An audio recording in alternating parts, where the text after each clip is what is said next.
only with Bloomberg Quint.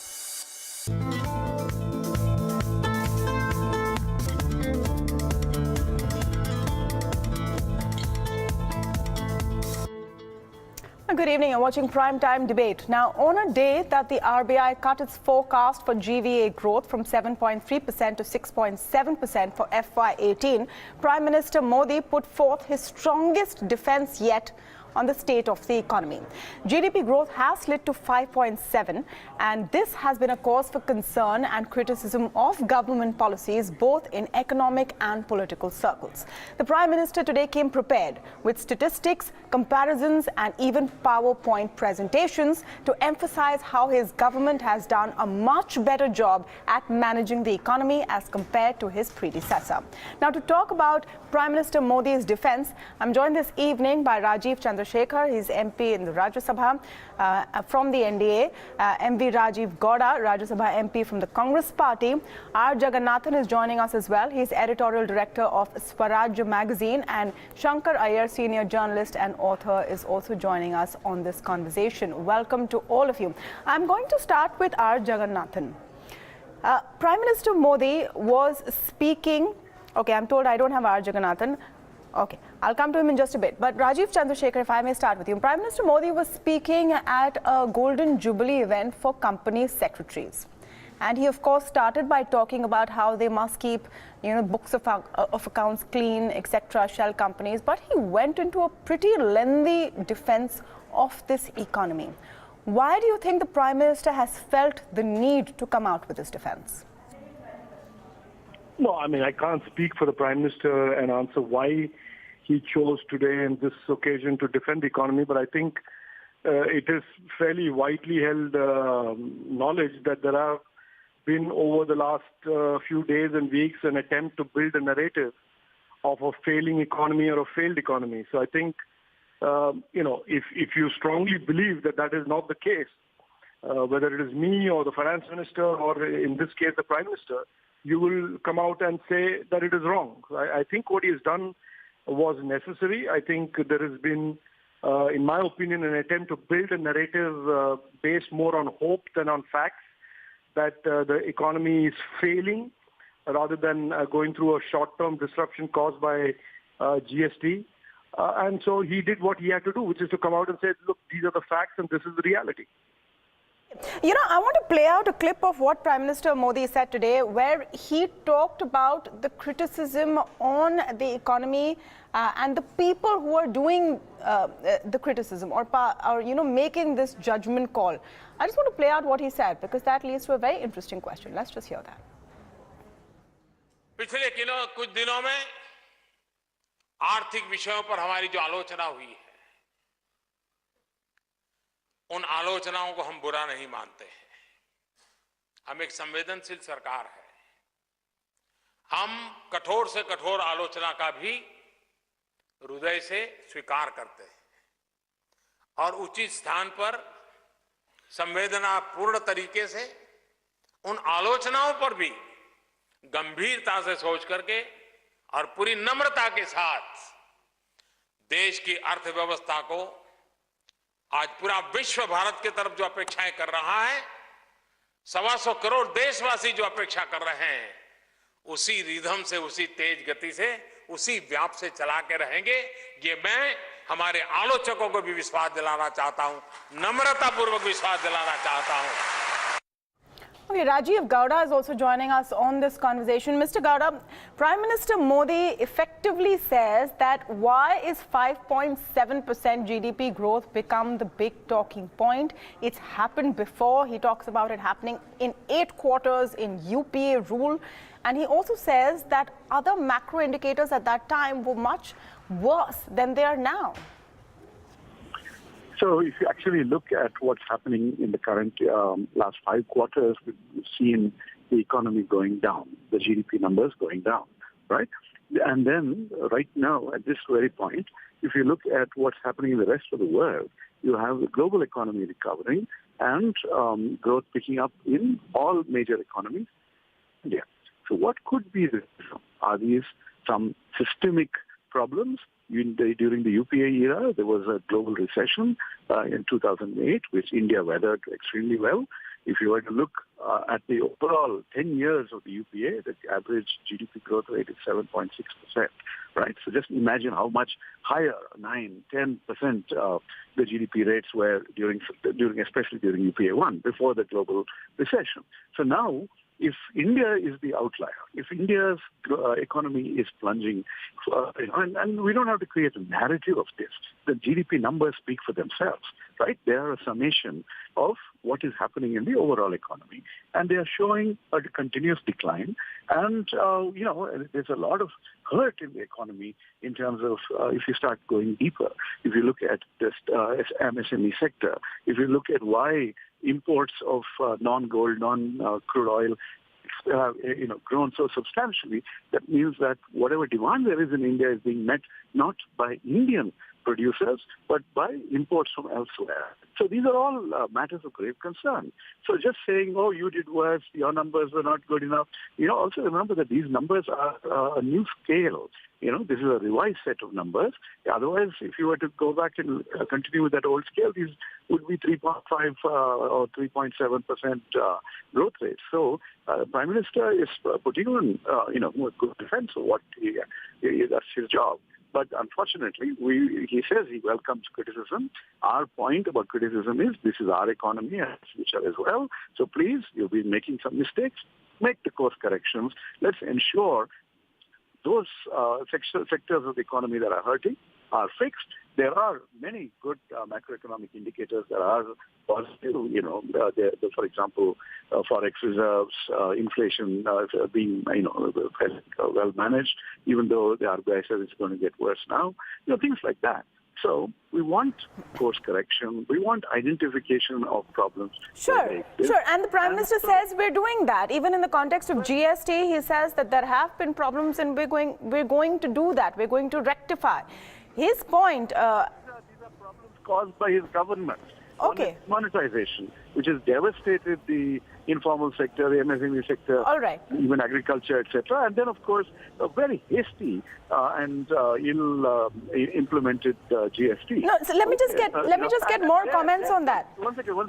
The problem is not going to end now. If all this working capital, 15% or 20% of people's money, companies' money is locked up, and won't come back for many, many months, that's going to ensure that this recovery is going to get delayed substantially until all these factors get sorted out. Okay.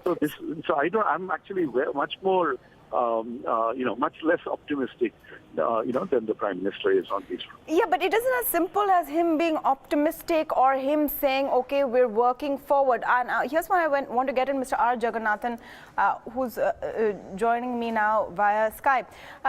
Mr. Jagannathan, the Prime Minister makes it a point to say that those criticizing this government are not doing so in an unbiased manner. If there was a big message coming out of his speech, it was that.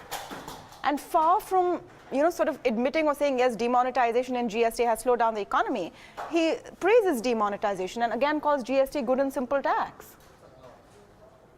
Yes, you see, the Prime Minister will always make a political economic speech. He will not talk pure economics, nor has he talked pure politics.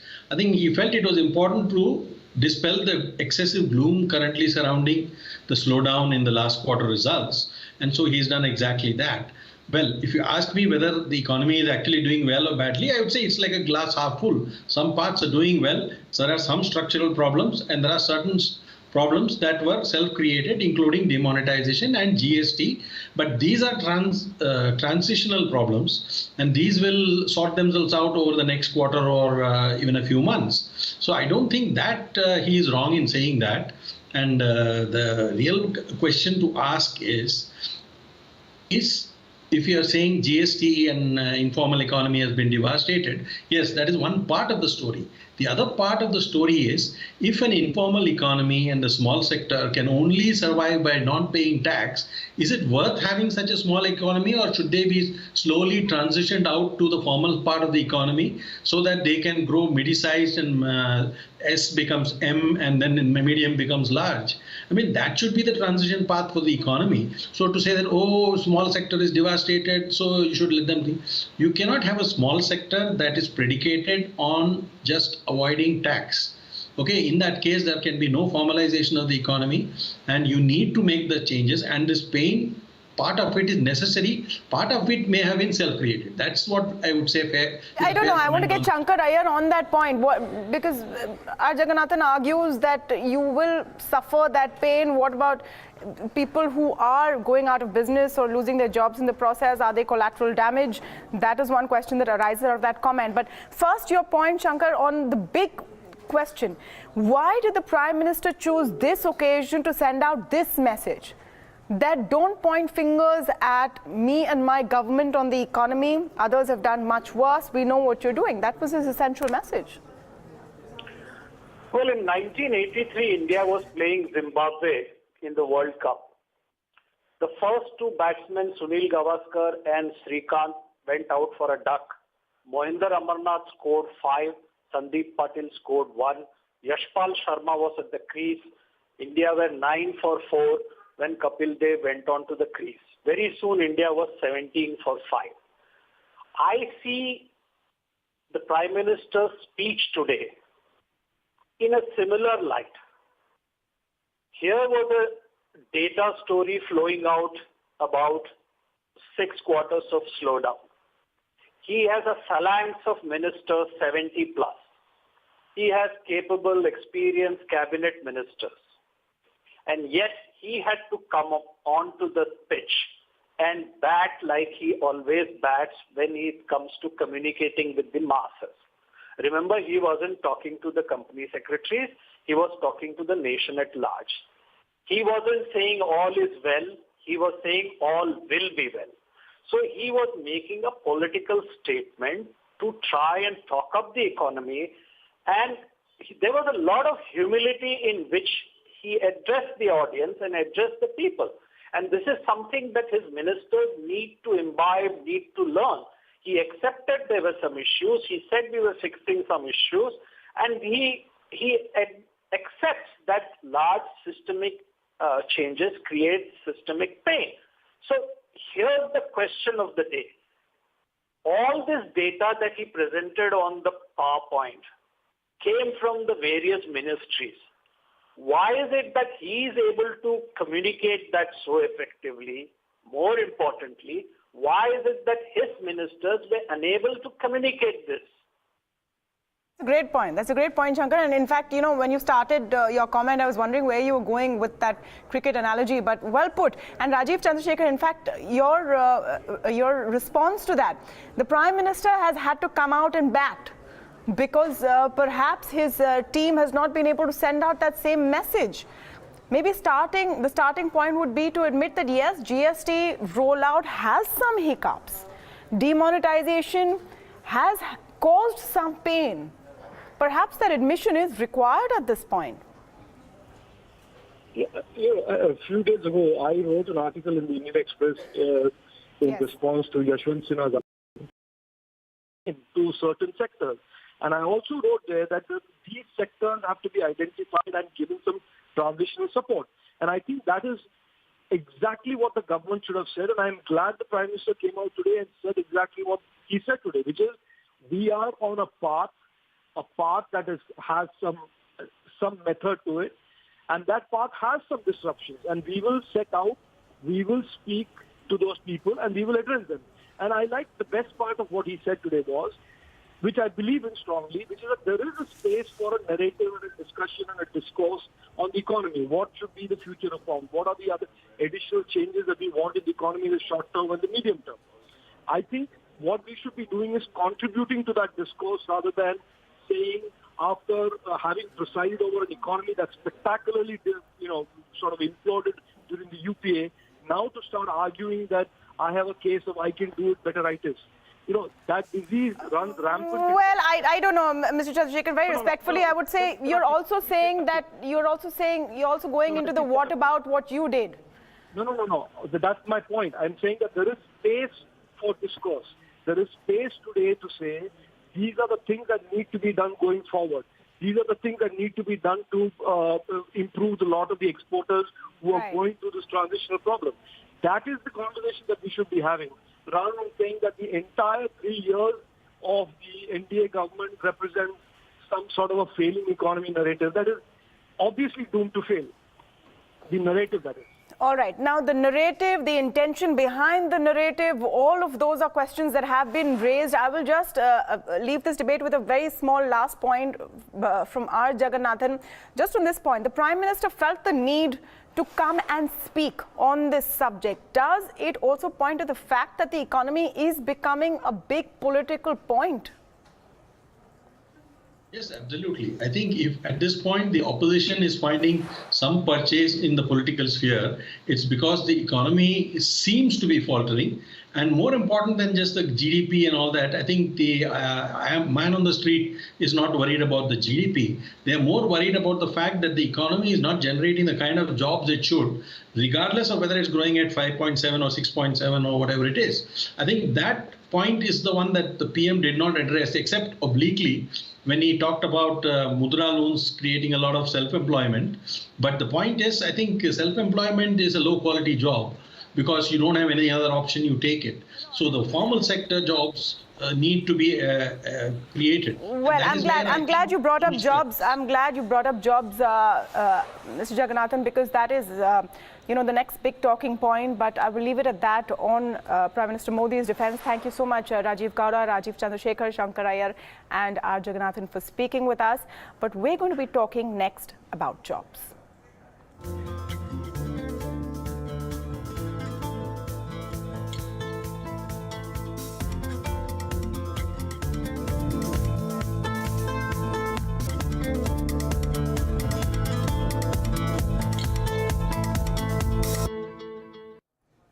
Now, while speaking on the state of the economy, one subject that comes up very frequently is jobs, more specifically, the lack of jobs. Now, while there is no clear jobs data that the government releases, there have been a number of commentators saying that job growth is on the decline. Cases of big companies giving out pink slips are cited. In the unorganized sector, there is anecdotal evidence that is quoted. But there are agencies who have generated data from their own surveys. We thought the most authentic debate on jobs should include these views. Hence, we have with us today on Primetime Debate, Vinod Abraham. He's Associate Professor of the Center of Development Studies, who has recently published his survey in the Economic and Political Weekly. Mahesh Vyas, MD and CEO of CMIE, who authored a report on jobs in July this year, joins me. And I'm also speaking this evening with N. Ravi Vishwanath, CFO of Teamlease, that tracks the pulse of the job market. Welcome to all of you. And, we're talking about jobs on a day that the Prime Minister has really mounted a complete defense on the state of the economy. He's talked about a lot of things, not really jobs, but we want to talk about jobs now. I'm going to come to you first, Mr. Abraham, on your report. Just if you can give us a gist of what it says. What are the key highlights? There are two aspects. One is that there is an absolute decline in the employment during the period 2013-14 to 2015-16. And the second aspect is that there is a tendency of a decline in the growth in employment in the organized sector. And therefore, probably the decline in the absolute decline in employment is most probably the brunt of it is being faced by the unorganized sector. And these are the two main things that I can think about from this particular paper that I have mentioned. Can I? Yes, please continue. Yeah, there is another long-term trend that we see when we analyze the data. That is the decline in the employment, the absolute decline in the employment. To a large extent, the largest share of this decline in employment is coming from the agriculture sector. And the agriculture sector's decline it cannot be related to the current phase of economic slowdown in the economic growth as such. It has been a long-term trend. The decline in the agriculture sector's employment had been a long-term trend, at least starting from early 2000 onwards. There has been declining trend in the employment in the agriculture sector. But what we are seeing of late, since the last 3 years, what we are seeing is that there is an absolute decline in employment in almost all the other sectors as well, including agriculture sector. So the worrying factor is that it is not that the agricultural employment is declining, it has been declining. This is the decline in the agricultural employment is, to my mind, it is related to the long-term structural change in the employment pattern wherein men are moving out. Sure. Mr. Abraham, we'll come to that in just a bit. But I just want to get Mr. Mahesh Vyas in as well, sir, because you authored a report in July this year which said that 1.5 million jobs were lost during January to April 2017. My simple question, were those figures or those job losses, in your view, showing some impact of demonetization? And of course, that didn't take into account any impact of GST at all.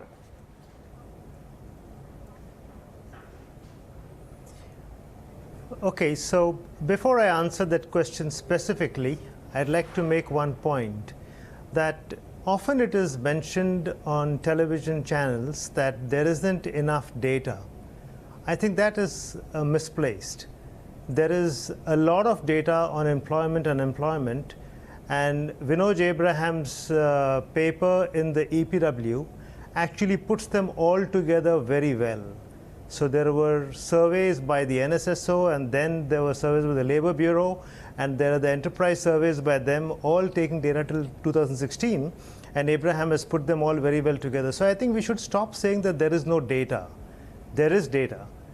And the second point is that, yes, we do collect data as well, and we started our survey on unemployment measurement through a household survey, much like the NSSO does. And that shows that there is a fall in employment after demonetization. But now specifically to answer your question, the fall, according to the survey that we have done, is in labor participation. So what has happened is that employment has fallen, and the people who lost their jobs, we notice, have even exited the labor force. So there is a decline in the labor force. As a result, the unemployment rate has actually fallen from around 8 to 9% before demonetization to around 4 to 5%. And this is because the labor force itself has fallen, which is a more severe problem, a more stressful problem, because it indicates that people have not only lost their jobs, but they have also given up hope of finding jobs in the short term. Okay, that's a very good point about data being there and how do you analyze it. So I want to speak with N. Ravi Vishwanath of Team Lead. Sir, I want to begin by asking what your view is on the jobs debate.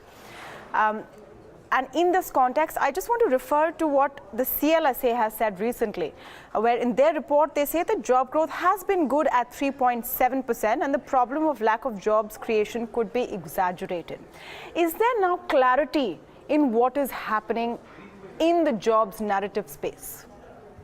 What we've been noticing, is that the shift from the informal sector to the organized sector is what has actually been accelerating over the past few years. Actually, the informal sector, as we all know, has about 180 million kind of people, and across various sectors, manufacturing being the kind of largest among them. So the shift that we've been seeing is from the informal sector to the formal sector. That's a shift that we've been noticing largely over the last few years, which is actually, and that's a sector that we've been catering to. All right. Mr. Mahesh Vyas, I just want to ask you about, your impression about the sectors which are most affected, and will we see a a worsening trend, or is this a temporary phase which we're seeing because of policy impact, demonetization, GST, or are there sort of a long-lasting impact on jobs that we're seeing? So two things over here. One is that since we do a household survey and not an enterprise survey, I am not in a position to at this moment give you a breakup of sector-wise loss or gain of jobs. We can do that by rural, urban, we can do that by male, female, we can do that by state as well, but not by sectors, because sectors is usually done through an enterprise survey and we don't do an enterprise survey. So we noticed that the loss of jobs is largely amongst women. So men have not lost jobs much, but women have lost jobs in a much bigger way. And the second thing is that the job losses is very high amongst the youngsters. So what this means is that new labor force that has come into the market has found it a lot more difficult to find jobs compared to those who already had jobs. So the security of the jobs of those who are, let us say, 40 years old or 30 years old is much better than the probability of a person who's, let us say, about 20 or 25 years old looking for a job and getting it. So the segmentation is by age, by gender, where we find the stress in female and young people. All right, fair enough. Mr. Abraham, in that context, I just want to ask you a broader question, because when the government is asked about jobs and job creations, they talk about self-employment, and there's a lot of focus on self-employment as the answer. Do you think that that is the solution? Self-employment as an employment solution, it may not produce the desired effects of having decent employment in an economy like ours. Now, if you ask me whether self-employment is a better option than casual wage employment, obviously self-employment is a better option because it gives you some amount of securities compared to casual wage employment. But then, as a government, the policy of the government should not be aiming at either self-employment. Self-employment is something that you should be generating on one's own, and the state probably can provide certain types of incentives or provide certain types of training or skills to improve the skills to engage with to engage as a self-employed person. But as a government, the government's aim should be to produce decent employment, which gives decent wages that is commensurate to having a decent livelihood and life standards that a person can survive in the economy. Now, in that focus, given that kind of a perspective, I think the government's focus should be on improving decent employment, and decent employment largely in India is focused on the formal sector as such. Now, in terms of formal sector employment, our focus, the performance in the organized sector, as whatever information that we have from the quick employment survey that was done by the Labour Bureau, the employment generation in this sector has been falling over the period, and across all the sectors. If you take any of the sectors with any of the industries within the organized sector, this has been continuously falling as per the data that is available by QES. That is I literally have 1 minute left, but I am keen to take a point of view from you, Mahesh, just at the end on the question about self-generation of employment. Employ yourself and don't necessarily bank on looking for a job. Is that the solution that works? I don't think so. I think it's important that the employment should be from the formal, larger organized sector. Self-employment is very vulnerable, and we can see with GST it is the small and medium scale industries which are getting hit big time, and it is very important that employment is not vulnerable. The stability, the relative stability of jobs is very important. We require the labor markets to be reasonably liquid in the sense that people should be able to change jobs, but I think that's only possible if you have jobs in the organized sector. Self-employment is not a solution.